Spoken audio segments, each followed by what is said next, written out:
right, Concord fifth graders, welcome to your first online DARE class.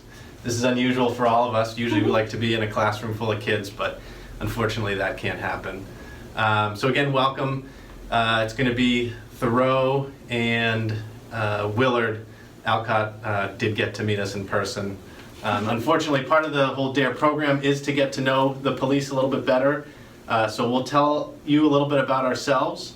And then in the future, we'd love to meet you guys. You'll get to meet Officer Tia in middle school. She's the school resource officer for the middle school, so you'll get to know her better, and I'll try to see you around. So again, I'm Officer Ron. You guys can call me Officer Ron. My last name's Holsinger.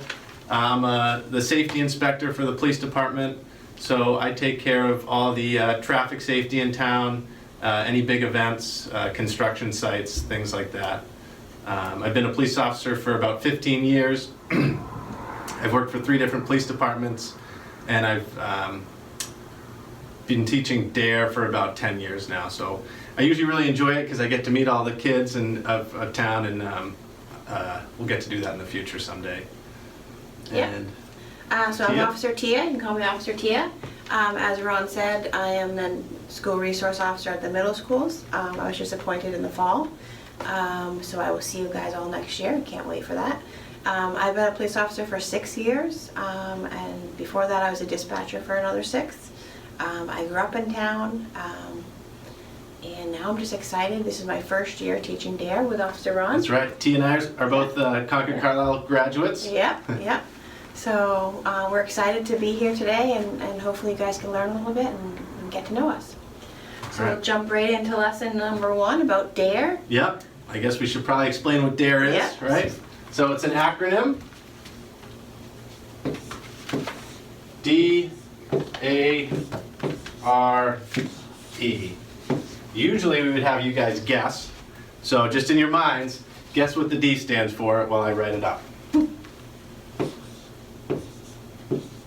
So we hope you all got that one. It's So drug. Now, again, we usually be asking you questions about this, but what do you think a drug is? There are good drugs, right? When you go to the doctors, they can prescribe you drugs to make you feel better. And then there are some drugs that really have no health benefits whatsoever, and cause people a lot of trouble in their life, unfortunately. And you can guess what the A is. This is usually, most people guess inaccurately on this.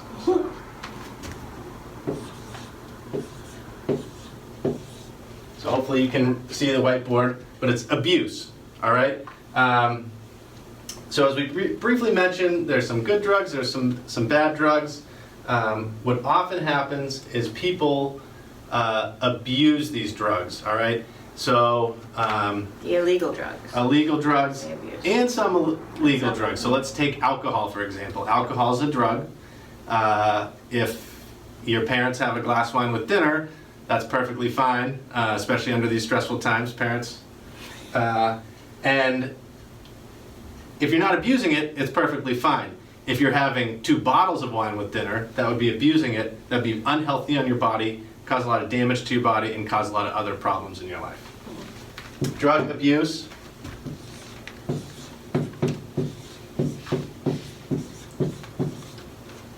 Resistance, right? So we're here learning how to, resist against falling into the trap of drug abuse, learn how to stand against it. So strategies to help you guys to resist drugs and alcohol going forward in life. Yeah. And the last thing that we're doing at home now instead of school, education. So that's what we're trying to do the best job. I'm sure your teachers are doing the best we can too. Everybody being stuck at home, is we're still going to try to learn things and educate ourselves. That's right. So DARE stands for Drug Abuse Resistance Education. That's right. All right, and like I was saying before, part of this whole program is also just to get to know the police and build some sort of bond with us and know we're here to help you. So that's why we're teaching this class and not your teachers. That's right.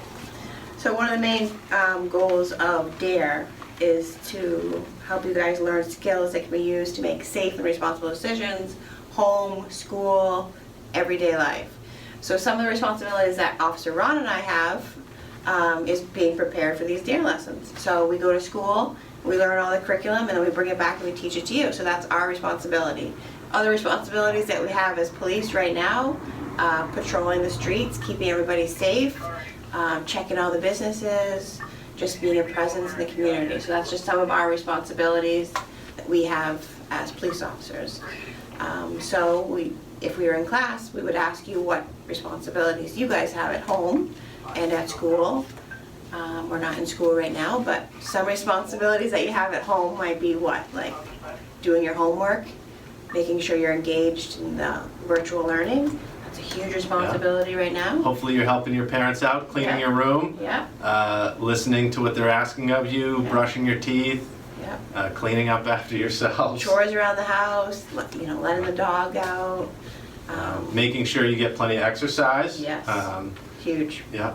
Get out and stay active.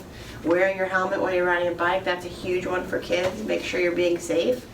So those are just a couple responsibilities that you guys have at home and hopefully when you get back to school. Absolutely. So should we jump right into Yeah. the lesson? All right. So, everyone is going to get one of the DARE books. Next week, or actually probably when you're watching this, we'll have dropped them off.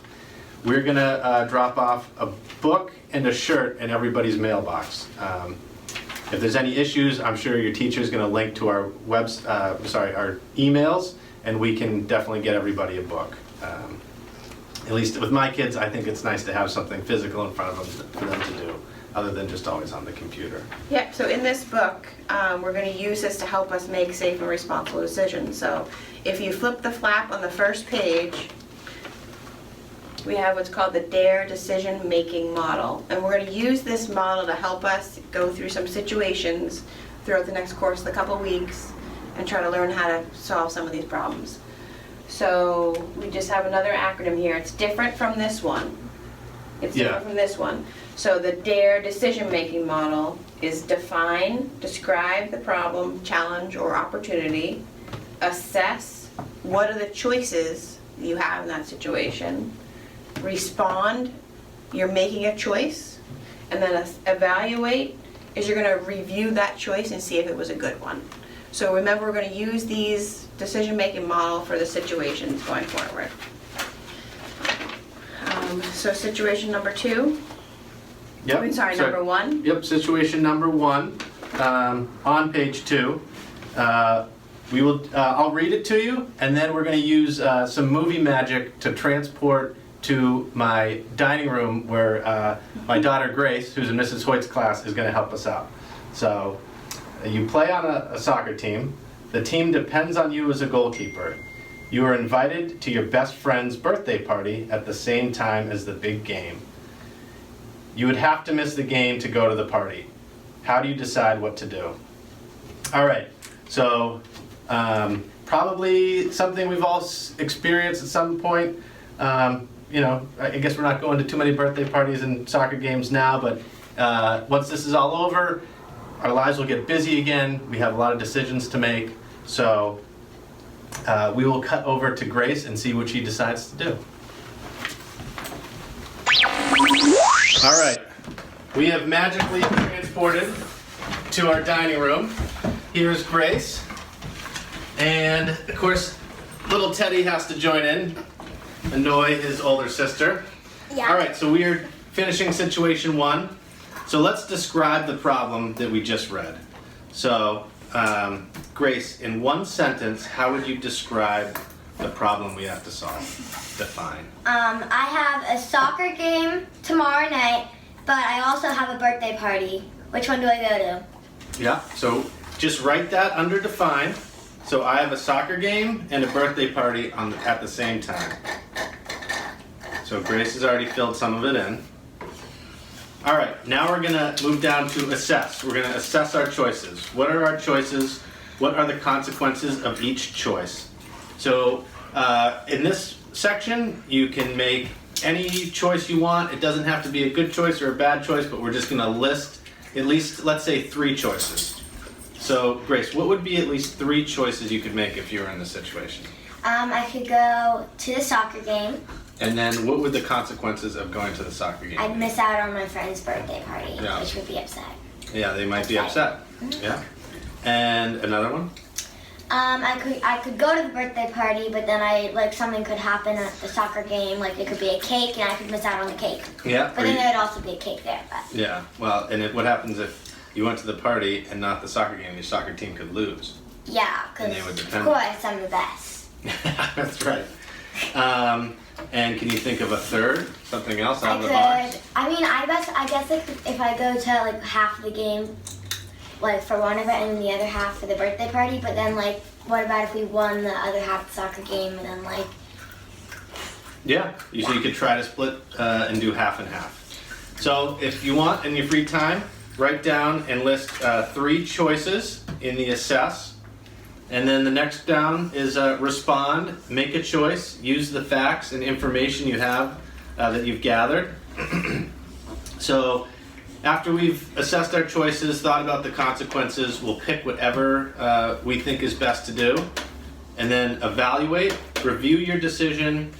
Did you make a good choice? And again, there's no right or wrong answer in a lot of these situations, but it's just good to assess all your choices and think about the consequences like we've already done. yes. All right? Okay.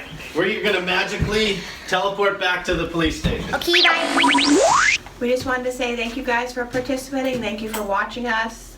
We want you guys to be safe and responsible. We are going to end this week's lesson by turning to page 37, which is the glossary.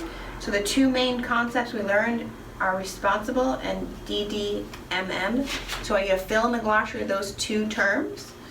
Again, that's on page 37. And then on page 31 is the journaling, which you guys can do on your own about lesson 1.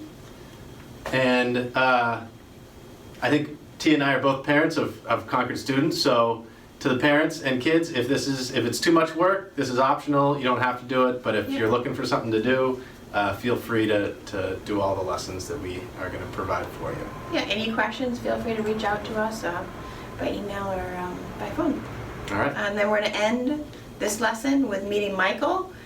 He's a 5th grader, and he just kind of, throughout the lessons, we kind of see him and how he responds to situations. So we're going to end with meeting Michael. All right. And hopefully as this goes on, our audio and visual skills get better. Hi everyone, my name's Michael, and I'm in the same grade as you. That short guy who just went by on the scooter, my little brother Josh. And these are my friends, Daryl and Sophia. Hey, I'm Daryl. And I'm Sophia. We're gonna hang out with you over the next few weeks. I think we can really help each other out. Gotta go, but stay tuned for next week when you'll meet the cutest member of my family. Josh, go away. I'm not talking about you. Just kidding. You have your moments. See everyone next time, and remember to be safe and responsible. Bye!